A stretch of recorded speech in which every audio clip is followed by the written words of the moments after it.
Here at Super Bowl Radio Row in San Francisco, and you might be able to see the bling before you even see the man coming. The one, the only, the Minnesota Vikings wide receiver, Justin Jefferson, joining us now. Appreciate your time. Of course. Appreciate you having me. Joining us on behalf of Lowe's. We'll get into that here in just a moment. I know it was a disappointing season in Minnesota. Now seeing your former quarterback, Sam Darnold, quarterbacking in the Super Bowl, how do you push that forward? Obviously, I'd rather him be on, my side of things than reaching to the Super Bowl with the Vikings. But, I'm just proud of his journey, proud of him not giving up, him not just saying, okay, I had a good year, I made my mark, and, everything else just happens on his own. He allowed that season to really carry himself into that next season. Obviously we weren't able to make a deal for him. So him taking his talent to Seattle and building a culture there. It was great to see, and I love to see him on this stage because he deserves it. To see his journey and what he has been going through, the doubts, and all of the people kind of just writing him off. Us giving him an opportunity to be around weapons and, create some spark. And then, him having that consistency and doubling back this year by even going even further and reaching the ultimate, level that you can get to, which is a Super Bowl. So hopefully he wins it. And I know that's your ultimate goal. Of course, that's every competitor's ultimate dream is to win the Super Bowl. Do you feel like this version of the Minnesota Vikings can win a Super Bowl?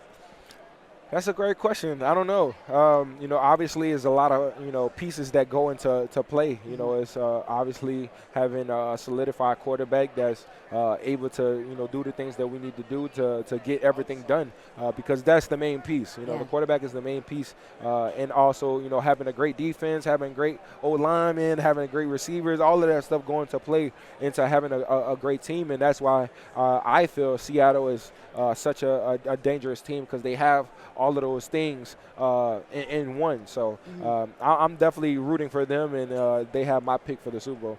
What do you feel like your team is missing now? That's a great question. That's another great question. I don't know. Full of them today. I don't have the answer to that question. It's just like I said, it's a lot of pieces that go into the puzzle that you kind of got to slowly just put, one by one. But obviously, the quarterback is the main question everybody is asking, and the question that, they've been asking all season. But obviously, JJ's first year, not really being able to, play for his first year, he got injured. So, people just need to give him a little bit of patience and have a little bit of patience for him. And it's a process that he need to go through. He need to learn this game. He need to learn, playing with the best receiver in the game. He need to learn just how to manage that offense. And it comes with time. It comes with just preparation and, starting in the offseason now, just getting him right and groomed to, where we want to be at. And I think patience with quarterbacks is such a big thing. Look at Sam. We wrote him off as a bust, and then now here he is quarterbacking in the Super Bowl. Crazy what a little bit of patience and the right ingredients can do. Patience for JJ as well. How do you view your role as his wide receiver, a guy who's seen a lot of football, played a lot of football, has had a lot of success? How do you view your role in his development? Being that leader, being that captain that I am. A lot of people kind of talk about the media and, the things that I've been saying the whole year, not really putting a negative name for him and just kind of uplifting him the whole entire year.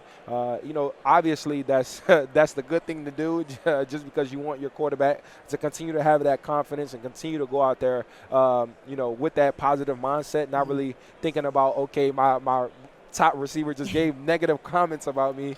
So, that's something that you kind of got to take initiative in. That leads to the leader that I am, and obviously taking a initiative with that C on my chest. So, it's all part of the plan. Obviously every single year is not going to be a top tier year for me. I still got over 1,000 yards. So that was a big, a big plus for me.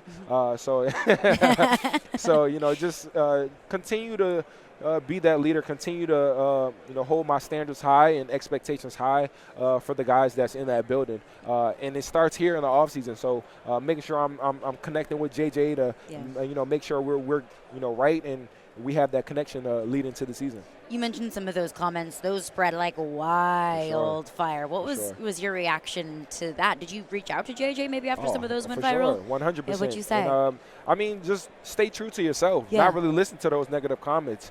Do whatever you need to do to kind of not let that be a distraction. Either if it's deleting social media, which some people do, if it's limiting the comments, restricting the comments, or restricting the DMs that you're getting, those are different things that I had to do as myself in my position as a receiver. Not he's a quarterback, so he's holding a whole ton more weight than I'm holding. So it's just all about me understanding this game, understanding how the media works and how fans work, and just letting him understand that the guys that's in that building, we're still rooting for you. We still have your back, and we're still riding with you. So it's just keeping his mental right, making sure that he's not really head first into those negative comments. He's just really keeping his head on and keeping his head straight. Great advice from his wide receiver there. You've got your quarterback. I still be learning. I'm still learning on the way, but, as I can take from being one of the faces of this league and having negative comments, having positive comments, just understanding to keep it neutral, keep it equal, and even if it's bad or good, just keeping that same straight line. Even more comments that went viral. You were talking about your former passing game coordinator at LSU, Joe Brady. My bad. Lots of Jobies that year at LSU. You're talking about him getting the job in Buffalo, and I think a lot of people took that as like, Justin Jefferson wants to go to Buffalo. Could you see yourself there? Could you see yourself somewhere not named Minnesota? I mean, that's not definitely what I'm thinking about this at this moment. I'm a Minnesota Vikings until it's all said and done. So for right now, I'm focused on my team, focused on, of course, my quarterback and the things that we need to fix in our organization. So I'm definitely happy for Joe Brady. I mean, especially for him being our coach at LSU and him having to go to different teams to get what he's wanting now. But of course, I'm happy for him and happy that, all of the things that he has accomplished. But my home is Minnesota until they say otherwise. And you look good in purple. You've been wearing it your whole career. I love it. I love it. Purple and gold. So, you bring up LSU. I've been professional long enough. Now I get to be a fan. Now I get to be an LSU fan. You look back at this past year, Brian Kelly gets let go. LSU falls short of expectations. A lot of people were picking LSU to win the national championship. Obviously fell short of that. What do you felt like that team was missing as somebody who was there for the most magical season in the history of college football? Yeah, for sure. I mean, having a head coach that kind of that rubs off a different way, that you kind of want to just run through a big brick wall for. That's what you kind of want to play for and fight for. I'm not sure, the type of energy that Brian Kelly brought into the building, obviously, because I'm not there. But just to see on the outside of things, it wasn't fully our culture, and it fully wasn't, what we're really about. And just to see Lane Kiffin and seeing the people that he worked for, the people that he coached for. I mean, it's pretty exciting to see the juice that he's bringing into LSU. I think he's going to do a great job, and I'm looking forward to this upcoming season. Will Lane Kiffin win a national championship at LSU? I hope so. I'm going to be there, too. You want to be both. It is so fun to watch, every team get compared to that 2019 team. Not even just LSU teams, but every team that wins a national championship. It's like, but were they 2019 LSU? What made that team so special? Everything. I mean, what didn't make us special is the question. That's a better question. But, I mean, that season was a movie. I mean, I would do anything to go back and relive, just those couple months of being in the college life. Of course, having Joe Burrow, Jamar Chase, Terrace Marshall, just different guys, Clyde Edwards, on that squad that year. It was just so fun, so enjoyable. We was a brotherhood. You couldn't separate any of us. Outside of football, not even just out there on the field, but just hanging out with each other, building that connection, building that relationship with each other outside of that building. That's what really made us unbreakable. It was a special season, no doubt. Oh my it will go as one of the most special seasons in this sport. You just can't write. You can't write it no better than that. And the crazy thing too is, I felt like it was almost like an island of misfit toys. You were a 2-star recruit coming out of high school. Joe Burrow was a backup at Ohio State. Everyone said Clyde Edwards-Helaire was undersized. It was all of these pieces that fit so perfectly together. That's what I say. It's small little pieces that fit into the puzzle. You know what I'm saying? Sometimes you might not have that piece that fit, but you know what I'm saying? You just got to try again until you get down to it. And that's kind of something, that's what I feel like it happened that junior season. Of course, Joe Burrow came that year before. That year wasn't the most fantastic, but, Joe Brady came in and switched the whole offense around and really allowed us to be who we are. And that was to be playmakers, to allow us to go out there and just make plays. And Joe just giving us that opportunity to go make those plays. So it was just a wonderful season. And then to top it off with the championship in New Orleans, it was just no better than that. Right in the backyard. No better than that. Do you ever think sometimes about the money that you missed out on not being in the NIL era? Oh, my gosh. We would have made so much money.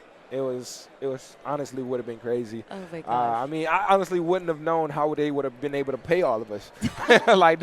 That's the question. How would they have been able to pay every single one of the top dogs that was out there at LSU? It would have been a lot of money. Team that would have been like, okay, we need a salary cap. For sure, 100%. 100%. We had to sign contracts for sure. As you can see from the beautiful chain that you're wearing, you're joining us on behalf of Lowe's. Can I touch this? Of course. This thing. Oh my gosh. Yeah, it's heavier than you think, huh? This is like 3 pounds. Nah, for real. Does your neck hurt? Nah, kind of used to it. What a flex. You're joining us on behalf of Lowe's. Yes. Tell us what you're doing with hold them. on. Let me get my Lowe's bucket belt.